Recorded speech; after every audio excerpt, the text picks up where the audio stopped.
आज एक तो बैठ के रिकॉर्डिंग सेव करेंगे सारी।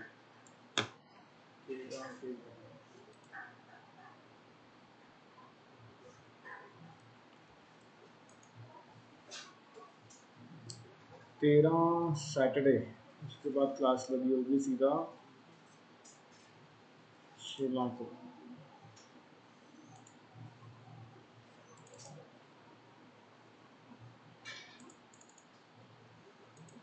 हेडिंग डालो accent to reaction mechanisms.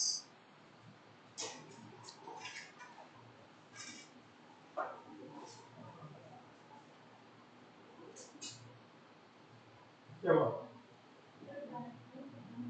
Black pen लगा हुआ है, तो ब्लैक पेन हो गई।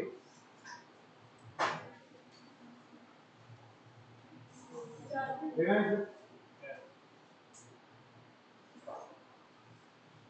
उंगली पे लगा, दर्द हो रही है।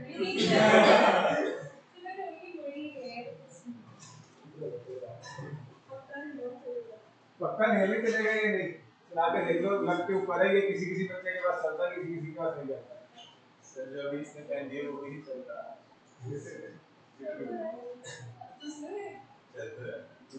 चलो चलो बस मान लो हमारे पास कोई एक रिएक्शन है जिसके अंदर ये कई हाइड्रोजन आ गई है, इसका भी आना है।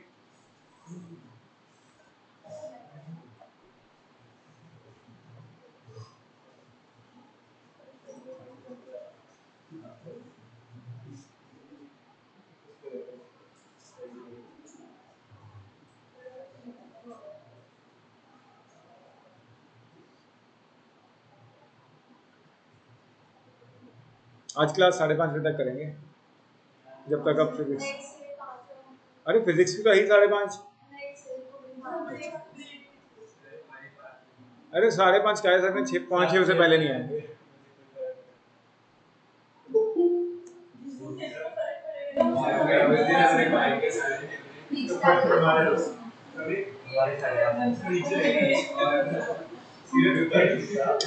चलो देखो इधर इधर इधर, बस ठीक। एसेंट टू रिएक्शन मैकेनिज्म देखो, इसके अंदर मैंने कोई एक अल्काइल हैलाइड लिया है, कार्बन है, 3 हैलोजन, 3 अल्काइल ग्रुप लगे हैं एंड एक हैलोजन लगा है। बेसिकली मैंने एक इनकमिंग न्यूक्लियोफाइल ले लिया है। सब्स्टिट्यूशन है तो न्यूक्लियोफाइल आके किसको रिप्लेस कर रहा है? क्लोरीन। तो बेसिकली रिएक्शन क्या होगी? आयोडीन आ जाएगा और क्लोरीन बाहर चला जाएगा। और हमने पढ़ा था कि जो SN2 रिएक्शंस हैं they are single step reactions, मतलब ये जो भी रिएक्शन है ये एक ही स्टेप में होगी। होता क्या है? Incoming nucleophile attacks on the carbon. जो इनकमिंग न्यूक्लियोफाइल है ये किस पे अटैक करता है? कार्बन पे। Incoming nucleophile attacks on the carbon and in the same step leaving group is, एक ही स्टेप में इनकमिंग न्यूक्लियोफाइल आता है, जो आने वाला ग्रुप है वो आता है और जो जाने वाला ग्रुप है वो जाता है। तो डाउट, अगर हम SN1 में देखें, पहले लिविंग ग्रुप बाहर जा रहा था, कार्बोकेटाइन बन रहा था, फिर इनकमिंग ग्रुप आ रहा था, ऐसे ही था। लेकिन SN2 में उल्टा है। SN2 में एक ही स्टेप में इनकमिंग न्यूक्लियोफाइल आ रहा है और आउटगोइंग जो लिविंग ग्रुप है वो बाहर निकल रहा है। तो डाउट क्लियर? कुछ भी हो सकता है, सेम भी हो सकते हैं, डिफरेंट भी हो सकते हैं। इट में भी R डैश और R डबल डैश, कोई चक्कर नहीं है। ठीक है, कोई डाउट? SN2 है, सिंगल स्टेप होती है, सिंगल स्टेप है, एक ही स्टेप में इनकमिंग न्यूक्लियोफाइल आएगा और उधर से आउटगोइंग बाहर निकलेगा। कोई डाउट?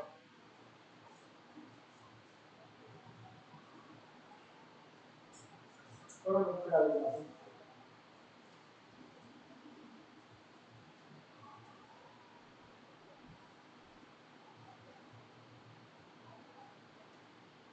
कल रात का सब बच्चों ने 1-1.5 बजे तक डाउन किया। रात को किसी के आवाज ये देखते हैं कि करते क्या है ना, मैं तो हुआ मतलब डाउट्स किए हैं, मेहनत तो पूरी की है मतलब।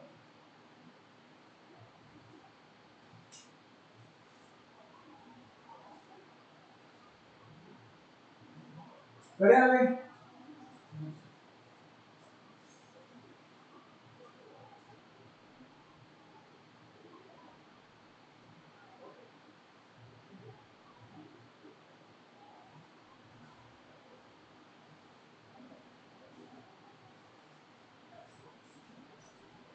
ऊपर आगे बढ़ते हैं।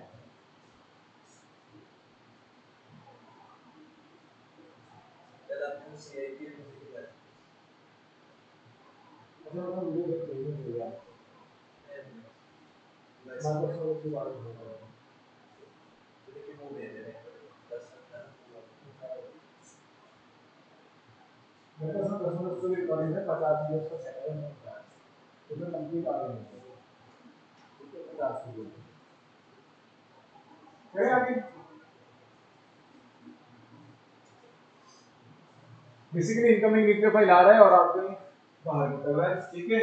अब इसमें एक पॉइंट ध्यान देने वाला है,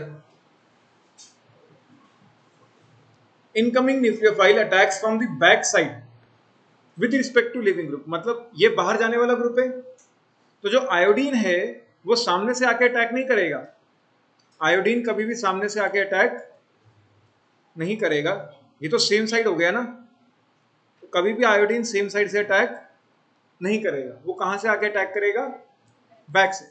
देखो ये अपना लिविंग ग्रुप है, इसके हिसाब से देखें तो ये क्या है, सेम साइड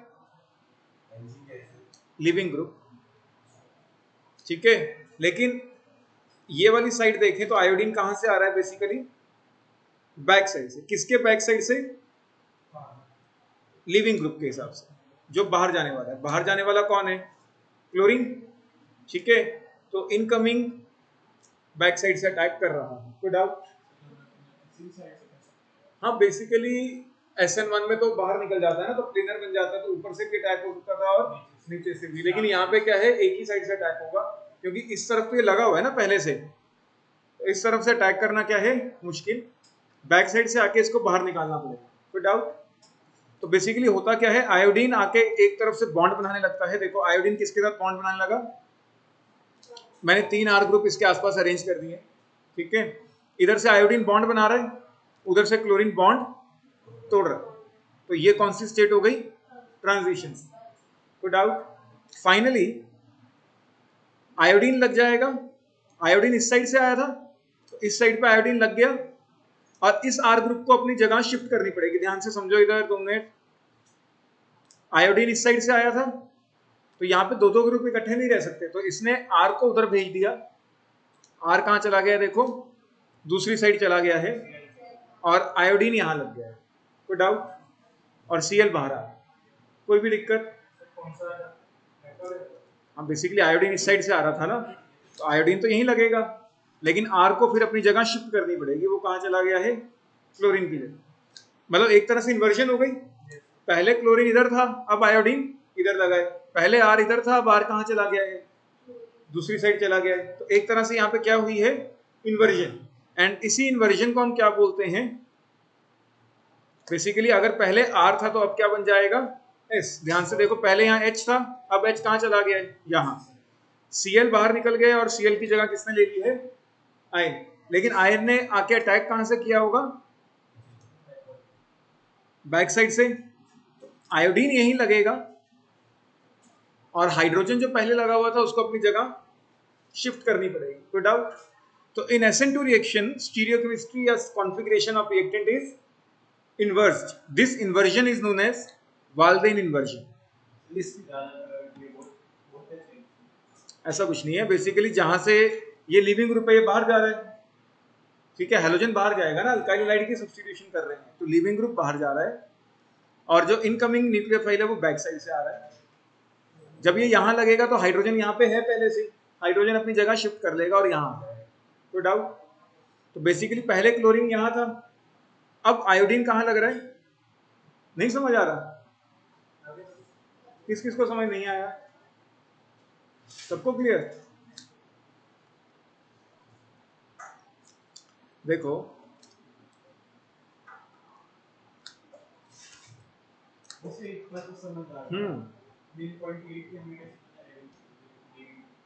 हलाइड हेलोजन, क्योंकि हम तो अल्काइल हैलाइड ही कर रहे हैं ना अभी तो, कोई भी डाउट? ठीक है, बेसिकली हेलोजन जा रहा है और आयोडीन उसके ऑपोजिट साइड पे लगेगा, तो this inversion is known as Walden inversion. Note करें इससे पहले तो ना, लिविंग ग्रुप आने में देते,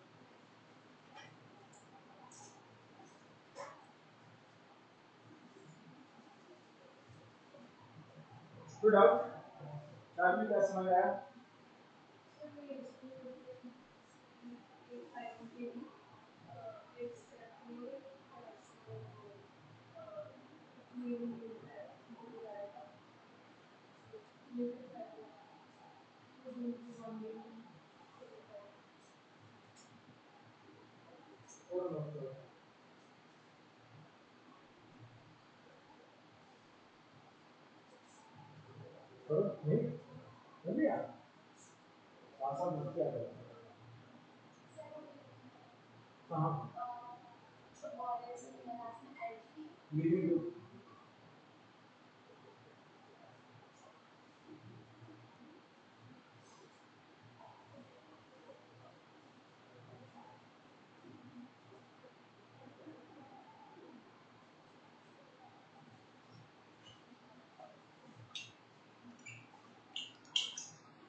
बना लिया सबने ये?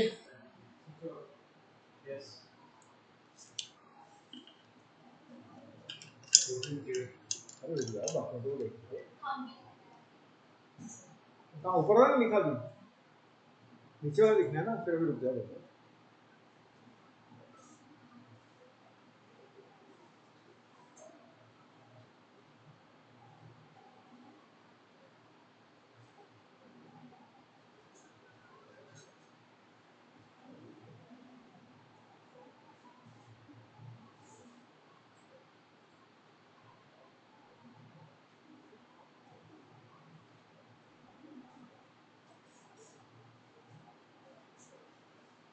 लिख लिया, करें आगे।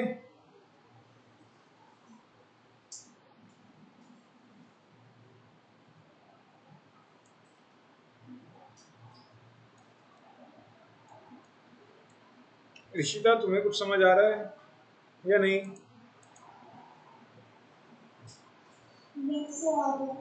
ऋषिता, आजकल ऑफलाइन क्यों नहीं आ रही हो?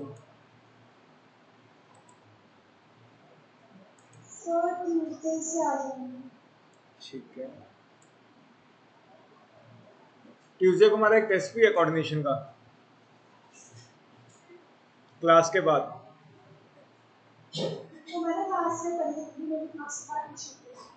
हाँ,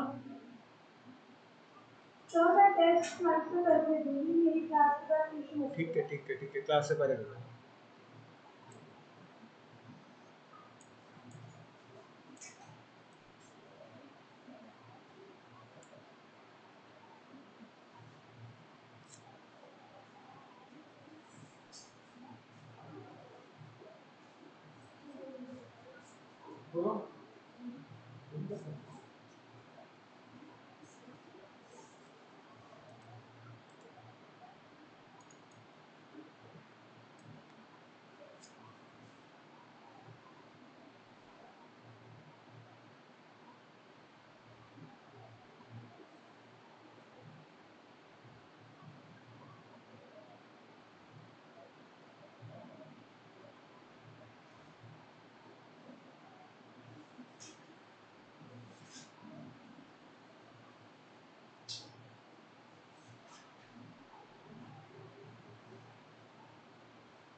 वेल्डन नहीं है, वाल्डेन, वाल्डेन, वाल्डेन, वाल्डेन,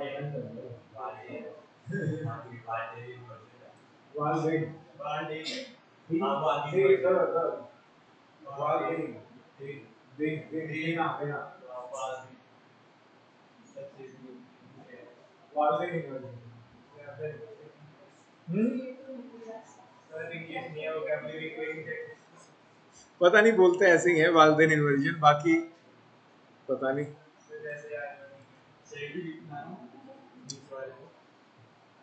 क्या हुआ, कुछ रह गया ऊपर?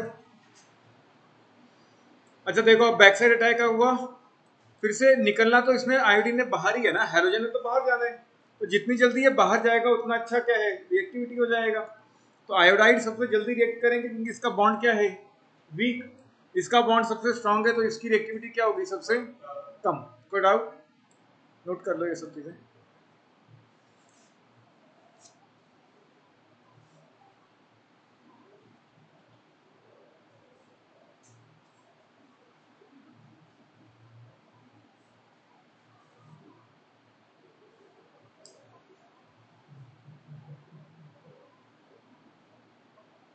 तुम लोगों को न्यूज तो मिल गई होगी कि आईआईटीज ग्लोबल हो रहे हैं,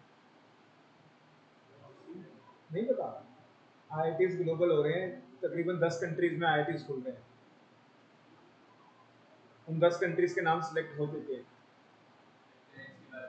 हाँ, क्या कह रहे हो?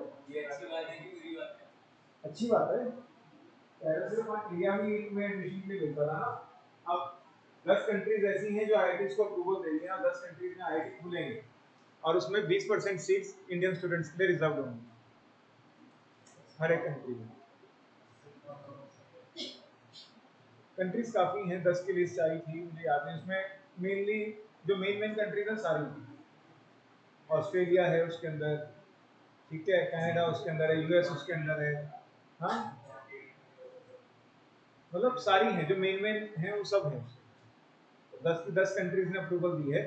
अब ये नहीं पता कि कब तक ये प्रोजेक्ट पूरा होगा, मतलब आईआईटीज ग्लोबल होने वाले हैं, एक साल अप्रूवल हो चुका है, वो तो गवर्नमेंट को तरह किसी जल्दी खोल पाते हैं, और 20% सीट्स उन्होंने गेट कर रखी है वहाँ पे इंडिया लगा।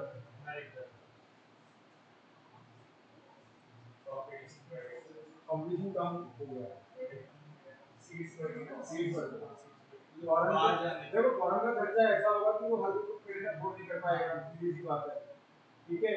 अब जो लोगों को बाहर जाना है और आईआईटी में चाहिए, उसके थोड़ा सा आसान हो जाएगा, क्योंकि अगर बाहर का अब ऐसा तो है नहीं कि चलो सीट्स रिजर्व कर दी, फीस तो कम नहीं करेंगे जहाँ तक मुझे लगता है, फीस तो उतनी रखेंगे जितनी वहाँ के हिसाब से बाकी कॉलेजेस वगैरह की होगी।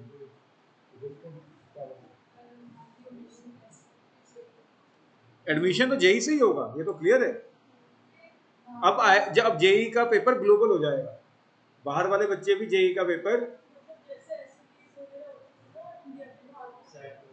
वैसा कुछ हो जाएगा। अब जेई का पेपर ग्लोबल होगा, मतलब हर एक बच्चा पेपर दे सकता होगा। कहीं ना कहीं कंपटीशन बढ़ेगा भी, कहीं ना कहीं कंपटीशन कम भी हुआ है।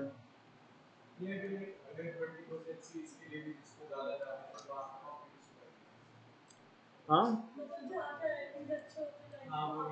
हाँ, वहाँ का कंपटीशन बढ़ता है। अच्छा मुझे एक बात बताओ, एक है अपने पास methyl bromide,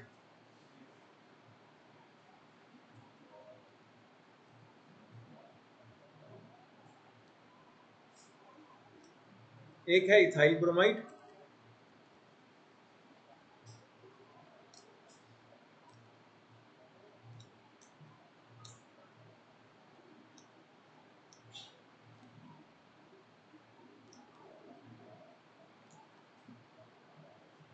two bromopropane, and एक और ले लेते हैं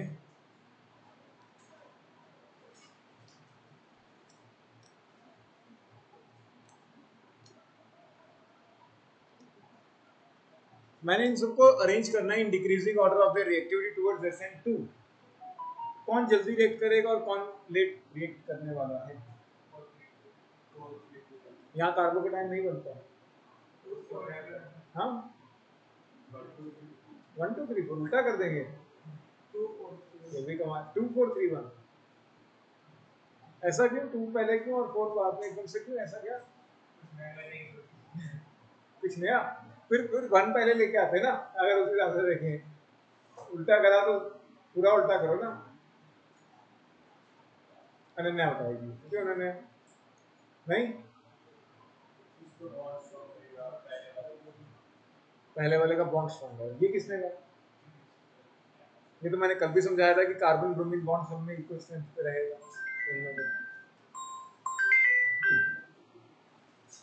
बोलो आदित्य, बोलो आदित्य।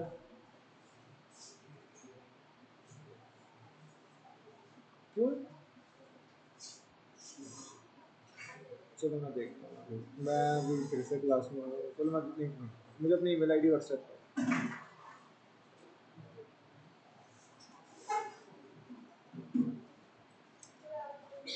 गुड आफ्टरनून कशिश, काफ़ी लेट हो गई।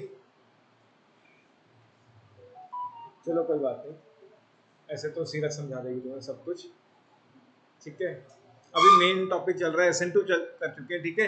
रिएक्टिविटी कंपैरिजन कर रहे हैं, समझ लो आ जाएगा। करी थी पूछ के देखो, क्लास लाइव शुरू करो।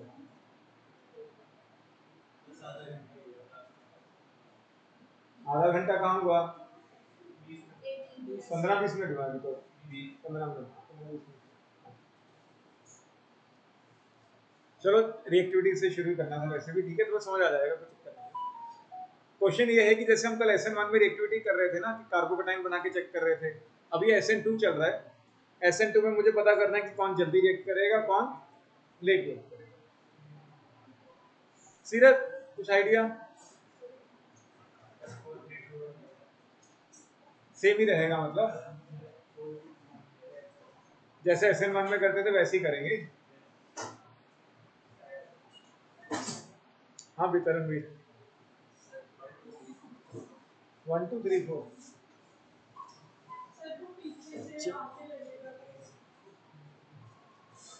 देखो देखो देखो देखो इसके अंदर क्या है, न्यूक्लियोफाइल ने इस कार्बन पे आके अटैक करना है। सबसे पहला एक ही स्टेप है ना, अगर हम ध्यान से देखें तो न्यूक्लियोफाइल ने आके अटैक करना है और यहाँ से हैलोजन को बाहर निकालना है, कोई डाउट? ठीक है, यहाँ पे अटैक करना है और हैलोजन को बाहर निकालना है। सिमिलरली इस पे, इस कार्बन पे अटैक करना पड़ेगा, इस पे, इस कार्बन। अभी जो हाइड्रोजन है इसमें, ये तो हाइड्रोजन तो बहुत छोटा सा होता है ना, तो एकदम खुला सा रास्ता है, बड़े आराम से न्यूक्लियोफाइल आके अटैक करेगा और हैलोजन को बाहर निकाल देगा। लेकिन जो मिथाइल ग्रुप होता है वो क्या होता है, बड़ा होता है। कार्बन आ गया, बड़ा ग्रुप आ गया, तो यहाँ पे क्या होगी, थोड़ी सी भीड़ भाड़ हो गई, तो न्यूक्लियोफाइल का आना थोड़ा सा क्या हो गया, मुश्किल हो गया। यहाँ पे दो दो मिथाइल ग्रुप आ गए, और ज्यादा भीड़ भाड़ हो गई, तो और ज्यादा न्यूक्लियोफाइल का आना क्या हो गया, मुश्किल हो गया। इस कार्बन पे कितने मिथाइल ग्रुप लगे हैं, 3-3, तो यहाँ तो न्यूक्लियोफाइल का आना थोड़ा सा इम्पॉसिबल जैसा लगता है। कोई डाउट? समझ आ रहा है या नहीं? बेसिकली इस रिएक्शन में कोई कार्बोकेटाइन तो बन नहीं रहा, न्यूक्लियोफाइल को आना है और अटैक करना है, यही है। तो जहाँ पे रास्ता खुला पड़ा है वहां पे बड़े आराम से आएगा, अटैक करेगा और अपनी रिएक्शन कर लेगा। तो यहाँ पे तो एकदम ओपन है, छोटे छोटे ग्रुप लगे हुए हैं, कार्बन तक आराम से आएगा, अटैक करेगा और रिएक्शन कर लेगा। तो इसकी रिएक्टिविटी क्या है, फर्स्ट पे, सबसे जल्दी ये रिएक्ट करेगा। यहाँ पे एक ही बड़ा ग्रुप आया है, यहाँ पे कितने बड़े ग्रुप आ गए हैं, 2। यहाँ तो 3-3 ग्रुप्स हैं जो इसको आने से क्या करेंगे, रोक देंगे। कोई डाउट? समझ आया या नहीं आया? क्या हुआ, क्या नहीं समझ आया साहिल? तो no carbocation is formed in this reaction, क्योंकि इस रिएक्शन में कोई भी कार्बोकेटाइन नहीं बन रहा है, तो कार्बोकेटाइन की स्टेबिलिटी कोई भी मैटर नहीं करती है। Reactivity depend on the attack of nucleophile, more easily nucleophile attack, more is the reactivity. तो मोर इज द हिंड्रेंस या bulkiness around carbon halogen bond, lower is the, जितना भीड़ भाड़ होगी उतनी ही कम रिएक्टिविटी होगी, क्योंकि भीड़ भाड़ ज्यादा है तो न्यूक्लियोफाइल को आने का रास्ता नहीं मिलेगा। अगर न्यूक्लियोफाइल को आने का रास्ता नहीं मिलेगा तो रिएक्टिविटी क्या हो जाएगी, कम। ठीक है, तो हिंड्रेंस जितनी ज्यादा होगी उतनी ही रिएक्टिविटी क्या हो जाएगी। मिथाइल में हिंड्रेंस सबसे कम होती है, फिर 1 डिग्री में बढ़ जाती है, 2 डिग्री में और बढ़ जाती है, और 3 डिग्री में बहुत ज्यादा होती है। 3 डिग्री में कभी भी SN2 नहीं होती है, SN2 कभी भी 3 डिग्री में होती नहीं है। क्यों? क्योंकि इसमें हिंड्रेंस क्या है, बहुत ज्यादा, न्यूक्लियोफाइल कभी भी कार्बन तक नहीं पहुंच सकता। कोई डाउट? क्लियर? तो ये हिंड्रेंस का ऑर्डर है, रिएक्टिविटी का order. Reactivity towards SN2 SN1 में उल्टा था, 3 डिग्री सबसे पहले रिएक्ट करता था, फिर 2 डिग्री, फिर 1 डिग्री। कोई डाउट? नोट करें इन सब चीजों को।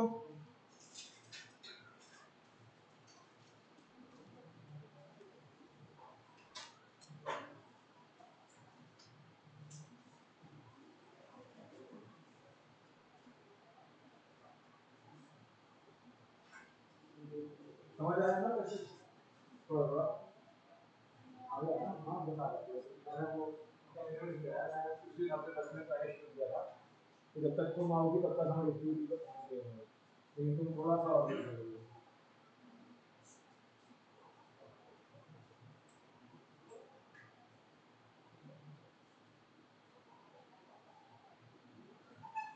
समझ आया? पक्का? नहीं आ रहा तो बताओ। चालू? पक्का? तुम्हें समझ आ रहा है? आज दक्ष क्या है? सर आपने कहा मैं भी नहीं आया। हाँ, तुम तो कैसे रास्ते में? फिर आपने क्या है कि नहीं आया? क्यों नहीं आया? नहीं आया। आप तो कहना रहा।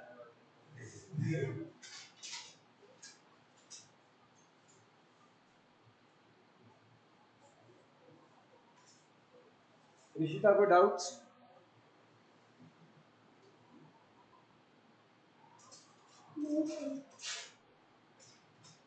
ऋषिता केसी सर की बेटी कौन से स्कूल में पढ़ा रही है?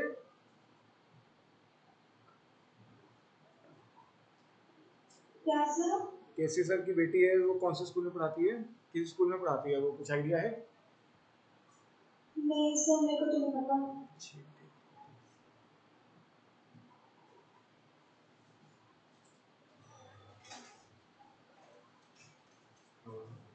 ये लिख लिया सबने?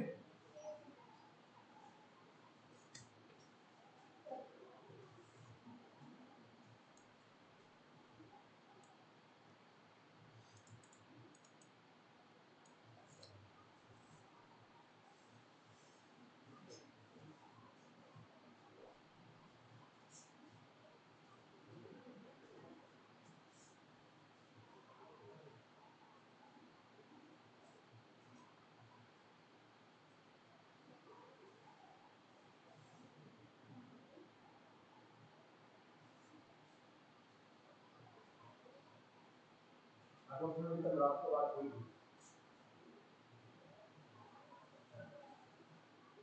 उसको लगा कि वो हैरान है कि मेरे को कैसे पता, तो उसने तुमसे पूछा होगा कि तुम्हें बताया नहीं क्या?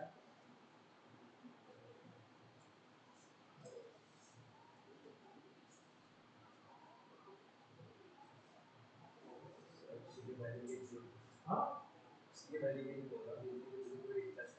हाँ पता है, एक तरफ हो जाए, अगर ड्रॉप करना है तो ठीक है, नहीं तो BSc में जाए, अपना बैंकिंग बुकिंग की तैयारी करे या लॉ की तैयारी करे, उसके पेरेंट्स को आए तो लॉ की तैयारी करे, आराम से जज बने, पेपर क्लियर करे जज का, बढ़िया, कभी क्या पता कब हमारे भी काम आ जाए।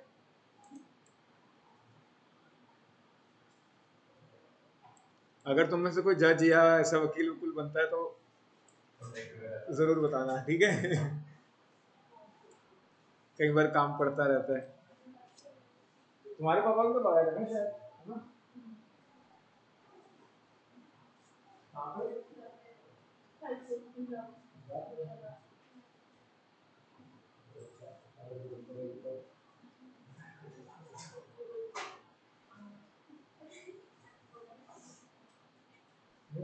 मैं आता जाता रहता हूँ, पहले आता जाता ही रहता हूँ।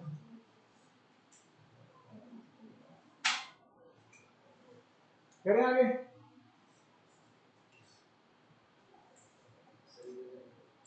पहले मेरा एक ड्रीम होता था जज बनना, कि किसी तरीके से जज बन जाओ।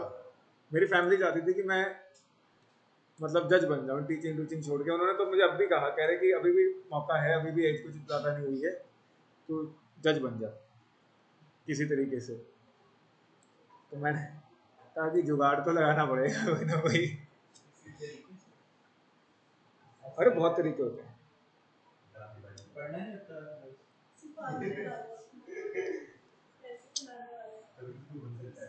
देखो सीधी सी बात है, जज बनना है तो पैसा होना चाहिए, सीधी सिंपल है इस टाइम में, चाहे जज जो मर्जी दिखे। ऋषिदा समझ आ रहा है ना, ये सब ऊपर से जा रहा है? नहीं सर, आ रहा है। अगला क्वेश्चन इसी से, चलो ये भी अच्छा है।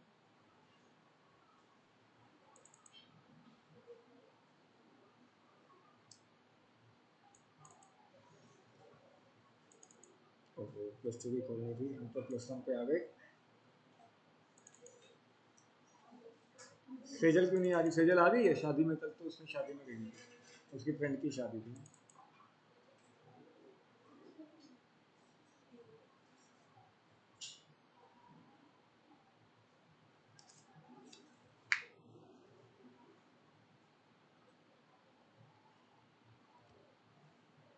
अच्छा, मैं इनको केमिकल प्रॉपर्टीज कराता ना, टॉस प्रोसेस। तुम लोग देख लो, अभी थोड़ा सा पीछे हो अभी भी। अगर मुझे 2-3 घंटे की क्लास और मिल जाए, मैं तुम्हें एक्सटर्नल के बराबर ले आऊँ एक दिन खींच के। हाँ,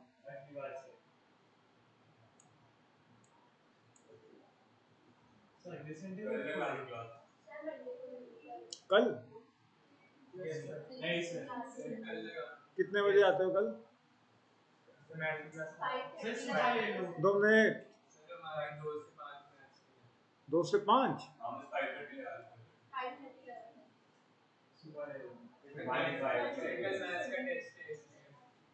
हाँ, कल तो तुम्हारी कोई फिजिक्स क्लास भी नहीं होती है ना? तुम्हारी भी नहीं होती ना कोई और क्लास? कोई और क्लास तो नहीं होती 5:30? नहीं होती ना? बस ठीक है, कल 5:30 बजे क्लास होगी।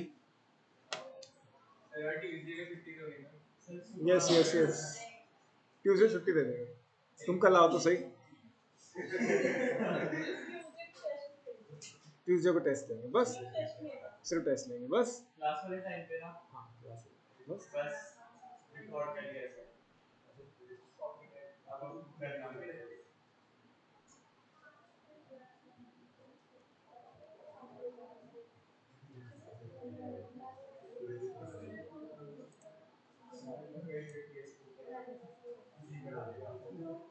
बस कल क्लास होगी 5:30 बजे, फाइनल है। हाँ, 5:30 से 7:30। नहीं, 5:30 से 7:30 नहीं हो सकती, 7:30 तो मेरी एक्स्ट्रा में क्लास है, 5:30 से 7 ही होगी। चलो इसका आंसर बताओ। 1.5 घंटा बस बहुत होता है। नहीं नहीं नहीं, चलो तुम आंसर बताओ।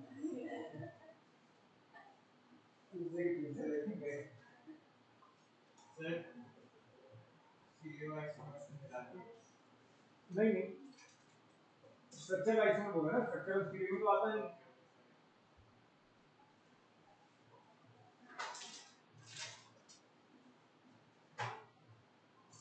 तुम्हें सारे आइसोमर्स बनाने हैं एंड उसको क्लासिफाई करना है 1 डिग्री, 2 डिग्री और 3 डिग्री। करो ट्राई।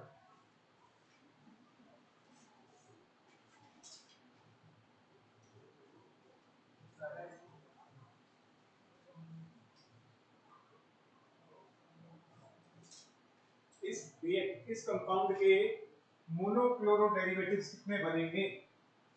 मतलब एक ही क्लोरीन लगाना है, मोनोक्लोरो मतलब कितने क्लोरीन लगाने हैं? एक ही लगाना है। ये स्ट्रक्चर है, इसके प्रोडक्ट्स बताना है, तो कितने मोनोक्लोरो डेरिवेटिव्स बनेंगे?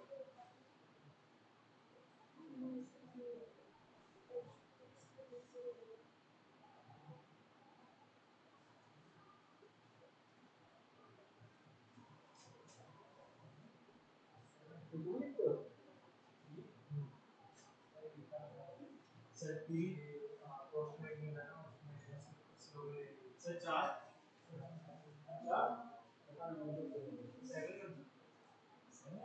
सेवन। मुझे तो लगता है 7 नाम लिख के देखो, 7 से तो कम बनेगा। 4 लगेगा, एक का लगा 5 से ज्यादा नहीं होगा, एनसीआर से 5 लगेगा। हाँ, सारे बनेंगे। भाई भाई 7 हमारा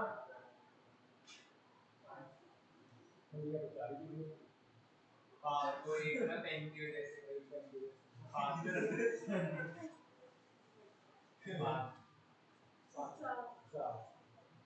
अरे 4 और 5 की गलती है 7 वाला अकेला पड़ता हुआ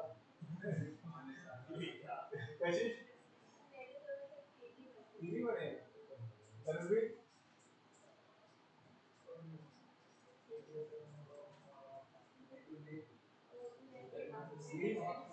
मुझे भी सीखे जाते हैं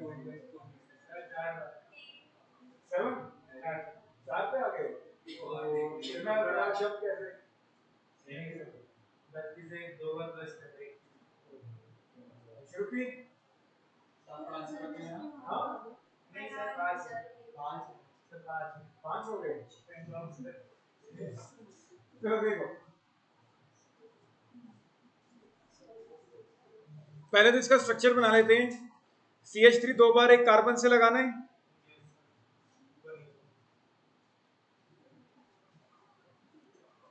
उसके बाद CH है यहाँ पे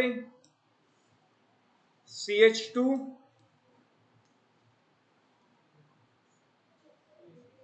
अब देखो ये वाले कार्बन एक जैसे हैं चाहे तुम यहां लगाओ चाहे यहां लगाओ बात एक ही है ठीक है एक प्रोडक्ट तो इन दोनों से मिल जाएगा एक प्रोडक्ट अलग से मिलेगा वो यहां से मिलेगा ये कार्बन अलग है और ये वाला कार्बन उससे भी अलग है और ये वाला कार्बन उससे भी अलग है तो टोटल कितने प्रोडक्ट्स बनेंगे 4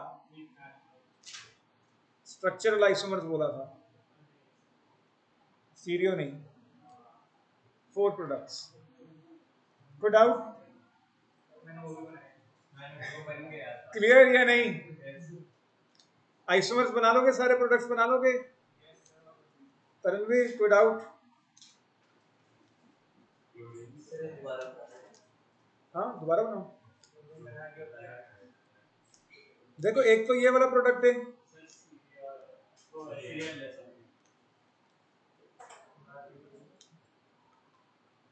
अब इसका नाम क्या पड़ेगा 1 क्लोरो 2 मिथाइल ब्यूटेन अगर तुम यहां पे लगाते हो तब भी उसका नाम क्या पड़ता है 1 क्लोरो 2 मिथाइल कोई डाउट क्लियर या नहीं तो एक तो ये पॉसिबल प्रोडक्ट है सेकंड पॉसिबिलिटी क्या है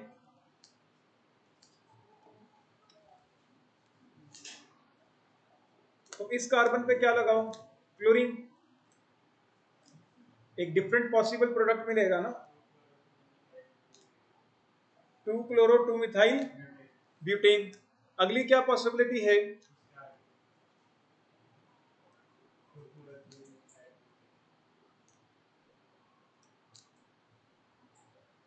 कि तुम क्लोरीन को यहां लगाओ इसका नाम बताओगे 2 क्लोरो 3 मिथाइल ब्यूटेन को डाउट एक लास्ट पॉसिबिलिटी है कि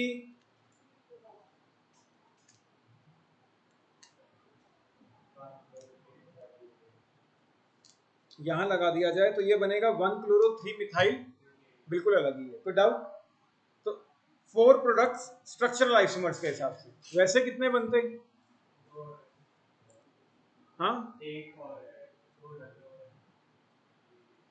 अगर हम स्टीरियो आइसोमर्स इंक्लूड करें तो कितने बनेंगे एक और कौन सा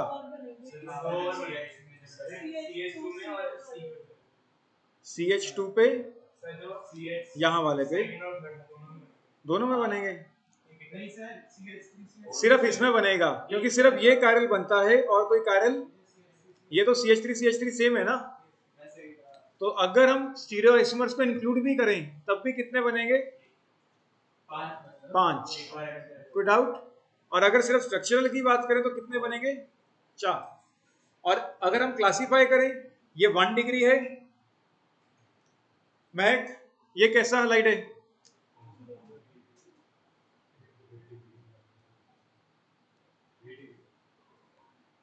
अभय की बातों पे ध्यान मत दो कई बार गलत हो जाता है ये बताओ और ये क्लियर कोई डाउट करना है नोट करो इसे नोट करो करेगा क्वेश्चन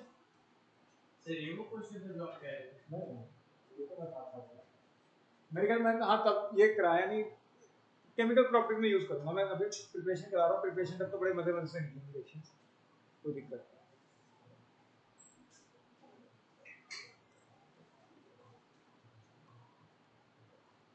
आंसर बताओ,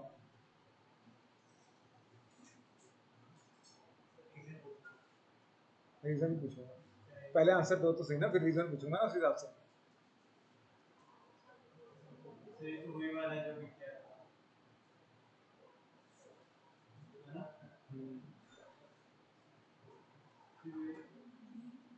हाँ रीजन रीजन देना पड़ेगा, चार भी देखो, ऐसे सोच समझ के आंसर दोगे तो रीजन तो होना चाहिए ना। तो पहले चार में से हम रीजन लेंगे। चार में तुम्हारा दिमाग में ऐसा क्या आया कि तुम्हें 20 सोचने पे मजबूर कर दिया गया?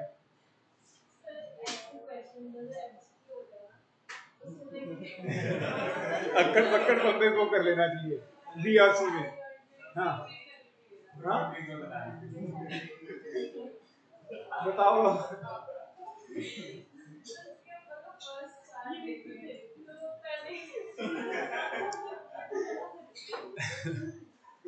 बोलो नहीं। हिंड्रेंस, मिथाइल हैलाइड में हिंड्रेंस सबसे कम होती है, ये 1 डिग्री है, ये कैसा है 2 डिग्री, और ये बस सिंपल। कोई डाउट? कुछ भी नहीं, और मेंस में आया हुआ देखो, कोई डाउट? ये तो हमने लास्ट क्लास में कर ही लिया था।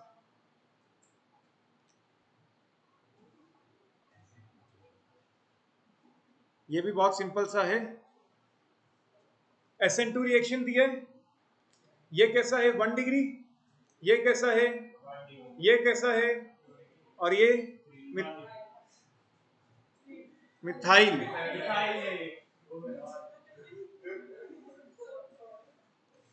मैंने कहा था ना कई बार गलत बोल जाता है ये। तो SN2 में मिथाइल सबसे पहले रिएक्ट करेगा, P सबसे पहला आना चाहिए, वो सिर्फ A और C में, ऊपर से ये 2 डिग्री है, ये सबसे लेट रिएक्ट करेगा। नहीं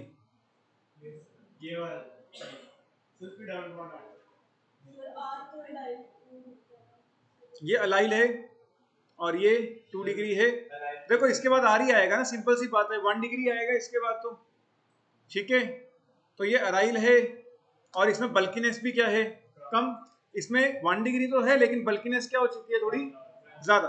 तो आर उसके बाद आएगा, फिर इन्होंने क्यू और एस में अलग तरीके से किया है, लेकिन अगर हम इसमें मैच करें तो पी के बाद क्यू तो नहीं आ सकता, क्योंकि पी के बाद किसको आना है, आर को। तो बेस्ट ऑप्शन क्या रहेगा, सी ऑप्शन। कोई डाउट, कोई दिक्कत, समझ आया या नहीं? ठीक, चाहिए करेक्ट ऑर्डर नहीं है, करेक्ट ऑर्डर होना चाहिए तो PRSQ, लेकिन अगर हमें 4 ऑप्शंस दिए हैं उसमें से एक चूज करना है तो वो बेस्ट तो सी ही बन रहा है। हाँ बोलो बोलो, अगर मतलब ये गलत ऑप्शन है और हमने एडवांस में तो इसमें गलत ही आंसर लिख दिया, तो हमें वो मिल जाएगा। नहीं गलत ऑप्शन नहीं है, अगर बेस्ट ऑफ 4 देखा जाता है तो PR तो मैच हो रहा है ना। PRSQ, वैसे आंसर आना चाहिए PRSQ, इन्होंने PRQ। बच्चे 1 डिग्री की रिएक्टिविटी तो क्या होती है, कम होती है। कोई डाउट, क्लियर या नहीं, कोई भी दिक्कत? अगर यहाँ पे क्लोरीन लगा होता, या तो ये क्वेश्चन ऐसा हो क्लोरीन डायरेक्टली लगाओ, ये बॉन्ड ना हो, फिर तो ये ऑर्डर एकदम सही है। कैसे? क्योंकि यहाँ पे क्लोरीन है, बॉन्ड आ जाएगा, रेजोनेंस आ जाएगी, ये लास्ट में चला जाएगा। लेकिन या तो यहाँ पे गलती से एक बॉन्ड एक्स्ट्रा बन गया, तो इसलिए वो ऑर्डर ऐसा दिया गया है। कोई डाउट? या हो सकता है कि क्वेश्चन सही हो, लेकिन जब बुक में प्रिंट किया गया है तो जो राइटर है उसने एक क्वेश्चन एक बॉन्ड ऐसे नीचे एक्स्ट्रा बना दिया है, तो किसी और बुक में बस चेक कर लें, लेकिन जो बेस्ट ऑप्शन बैठता है वो फिर क्या बैठता है यहाँ पे, सीधी बैठता है। कोई डाउट? ठीक, एडवांस का क्वेश्चन है 2013, कितना सिंपल सा क्वेश्चन है। करें आगे? ये तो तुम लोग समझाओगे, आंसर देख के कुछ फायदा नहीं है।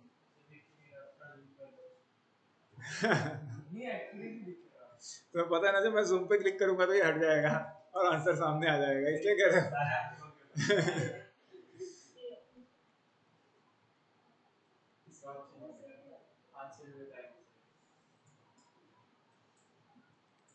The major product of this reaction is, देखो यहाँ पे 3D ज्योमेट्री शो कर दी है। अब हमें पता है कि पीएच एस माइनस से हमें क्या मिलेगा,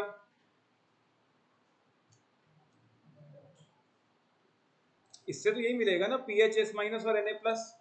और जो पीएच एस माइनस है ये अपने लिए क्या काम करेगा, अब एक न्यूक्लियोफाइल और SN2 पाथवे से चलेगा।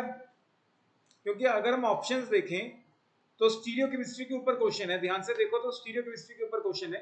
पहला तो ऑप्शन ये है कि फ्लोरीन ये वाला हटे, 2 हैलोजन है, ये तो पक्का है कि हैलोजन जाएगा बाहर, ये वाला फ्लोरीन जाए या ये ब्रोमीन जाए, क्योंकि देखो 2 में फ्लोरीन एज इट इज है, रिएक्शन कहाँ कराई गई है, ब्रोमीन पे। और 2 ऑप्शंस अगर तुम ध्यान से देखो तो फ्लोरीन को हटा दिया गया है, ब्रोमीन को एज इट इज रखा गया है, और एक में दोनों पे रिएक्शंस कराई हैं। ये बताओ कि क्या इस फ्लोरीन पे रिएक्शन हो सकती है, नहीं, क्योंकि अराइल हैलाइड्स कभी भी रिएक्ट नहीं करते हैं। या आज ही क्या ना, अराइल हैलाइड्स क्या होता है, रेजोनेंस में होते हैं, तो रिएक्शंस नहीं होती हैं, ना ही SN1 ना ही SN, तो ये तो रिएक्ट नहीं करेगा क्योंकि ये तो क्या है, अराइल। तो यहां से ये क्लियर है कि ना तो सी ऑप्शन सही है ना ही बी ऑप्शन सही है, क्योंकि यहाँ पे रिएक्शंस करवा दी गई है जो पॉसिबल नहीं है। कोई डाउट? हाँ, अब मेन क्वेश्चन आ गया स्टीरियोकेमिस्ट्री पे। एक में बैक साइड अटैक है और एक साइड में कैसा है, पहले फ्रंट पे था, तो अब न्यूक्लियोफाइल कहाँ आना चाहिए, क्योंकि वाल्देन इन्वर्जन होती है SN2 रिएक्शन में। ये कराया ना कि SN2 में क्या होता है, इन्वर्जन, अटैक कहाँ से होता है, पीछे से। तो अगर पहले ब्रोमीन आगे लगा था तो अब जो न्यूक्लियोफाइल है वो कहाँ लगेगा, पीछे की तरफ। कोई डाउट? और ये लास्ट क्लास में बताया था, हैच मतलब पीछे एंड सॉलिड मतलब आगे की तरफ। तो आंसर क्या आएगा, ए। कोई डाउट? किसे नोट कर लो, ये काम आएगा। 2008 में आया था लेकिन क्वेश्चन अच्छा है। कोई डाउट? इसमें वर्डिंग अपने आप लिख लेना। पहले तो फ्लोरीन वाली वर्डिंग लिखना कि रिएक्शन नहीं होगी क्योंकि वो अराइल है।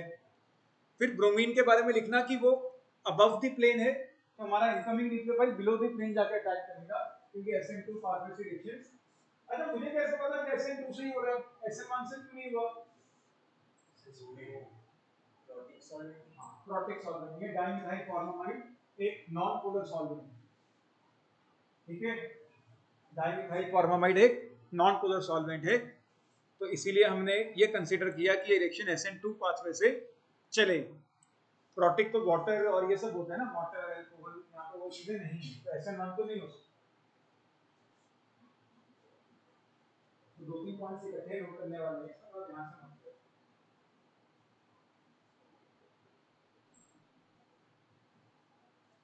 डाइमिथाइल फॉर्मामाइड एक प्रोटिक सॉल्वेंट नहीं है, तो SN2 पाथवे है, वहां से ये पता लगना था। और ऑप्शन देख के भी पता चल रहा था कि SN2 से क्वेश्चन आया है। हाँ, लेकिन अगर यही क्वेश्चन मोर देन 1 में आ जाता और फिर अगर SN1 होती तो दोनों पॉसिबिलिटीज होती, A और B। तो अगर ये मेंस की मतलब मल्टीपल करेक्ट में आता और तुम ये ना पहचान पाते कि SN1 है या SN2, फिर तुम गलत कर जाते। यहाँ तो सिंगल ऑप्शन करेक्ट है ना, तो पता है कि एक ही ऑप्शन सही हो सकता है, तो SN2 का पूछ रहा है। अगर मल्टीपल करेक्ट होता और रिएक्शन SN1 से चलती तो हमें दोनों टिक करने पड़ते, A और B, क्योंकि अबव द प्लेन पे अटैक हो सकता है और बिलो द प्लेन पे अटैक हो सकता है। तो अगर वाटर दिया होता तो हम लिखते SN1 करते हुए बेंजाइल, तो SN1 SN2 दोनों शो करता है ना, तो ये बेंजाइल, तो SN1 SN2 दोनों शो करता है। लेकिन अपने सॉल्वेंट ने रोल प्ले किया यहाँ पे, ठीक है ना। अगर वाटर दिया होता तो हमारा आंसर आता A एंड B गो।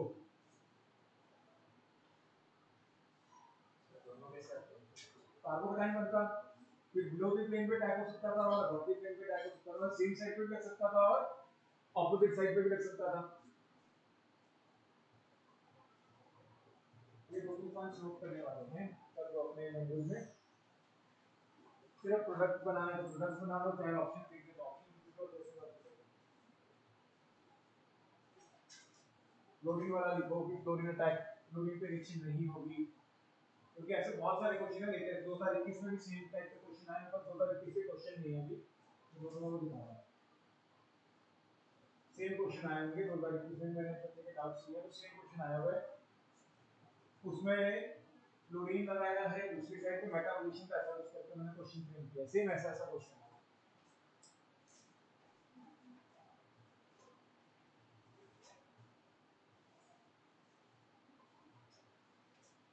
चलिए लोग, तो इतनी देर अपनी लैंग्वेज में नोट करो, मैं इतनी देर कोई क्वेश्चन फ्रेम करता हूँ, देखता हूँ कुछ बड़ा हो तो। 2021 के क्वेश्चन मेरे पास पड़े होंगे, शायद पड़े तो होने चाहिए।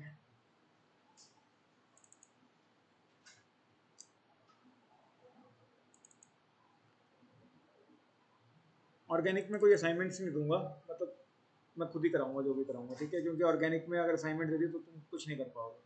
इसका आंसर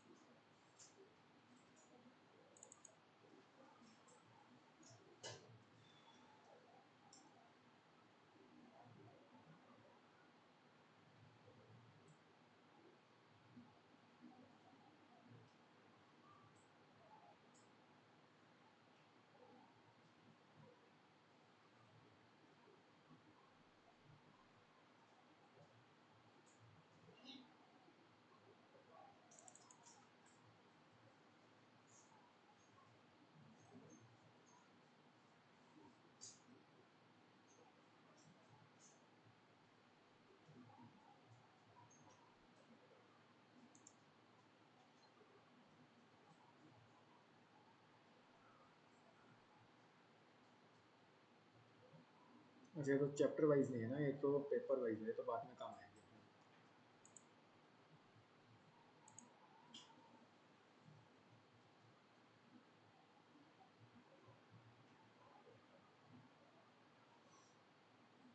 वीआईटी का पेपर भी भरना है, जब भी निकलेगा तो वो भी ध्यान रखना।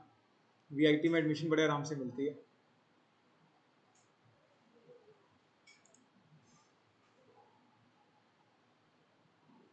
मैं तुम्हें कहाँ से क्वेश्चन कराऊँ अभी, मेरे पास बुक थी लेकिन मुझे ध्यान में नहीं आ रहा कौन सी बुक थी।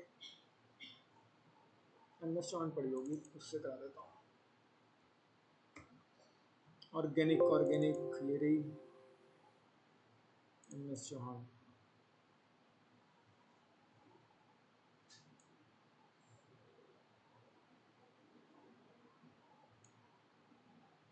गुरुवार की सजेशन पड़ा है।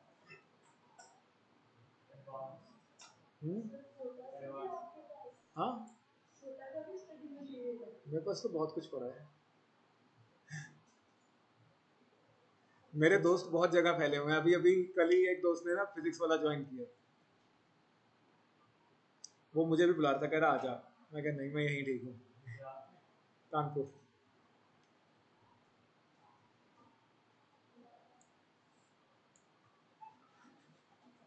तो उसका पैकेज भी अच्छा है। कह रहा कि इतनी इंस्टीट्यूट में अर्निंग नहीं होती। मैंने कहा मुझे पता है कि इतनी इंस्टीट्यूट में अर्निंग नहीं होती, लेकिन इंस्टीट्यूट में अपना अपना ही होता है, किसी के अंडर तो नहीं बैठना पड़ता।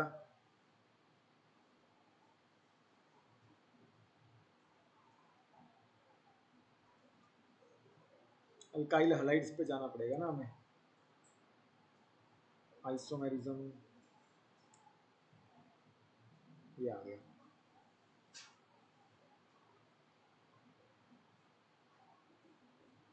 ये तो हाइड्रोकार्बन है।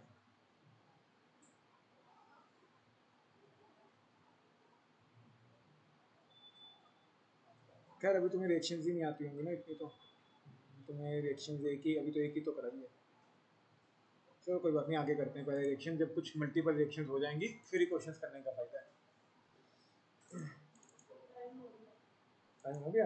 अरे कोई बात नहीं, ये वाला तो मेरे ख्याल मैंने साथ साथ चलते चलते डिस्कस कर लिया था। आंसर क्लियर है इसका या नहीं? बताया था ना कि अगर मल्टीपल, ये वाला क्वेश्चन ही तो है सेम, अगर मल्टीपल हाइड्रोजन्स प्रेजेंट हैं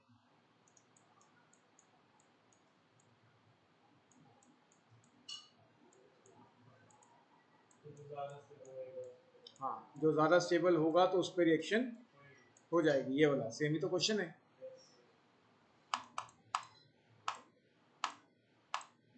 कोई डाउट? ये वाला कैसा कार्बन है रोहन, कैसा है ये कार्बन? अलाइलिक। 2 डिग्री के साथ साथ ये कैसा है? अलाइलिक। तो सनलाइट की प्रेजेंस में रिएक्शन हो रही है तो sp3 कार्बन भी होगी। sp3 सिर्फ गामा और डेल्टा है, लेकिन गामा वाला ज्यादा स्टेबल है क्योंकि ये कैसा है? Allylic carbon. कोई डाउट? ठीक, तो SN1 SN2 खत्म। अब मेन टॉपिक्स पे रिएक्शंस पे आएंगे। इसके बाद तो मैं खुद ही लिखूंगा, इसका मैं नोट सेव नहीं किया क्योंकि मैंने खुद कराएंगे उसका रिएक्शंस। तो करें आगे या अभी जाना है? बताओ, जाना है? ठीक है, फिर कल करेंगे, कल 5:30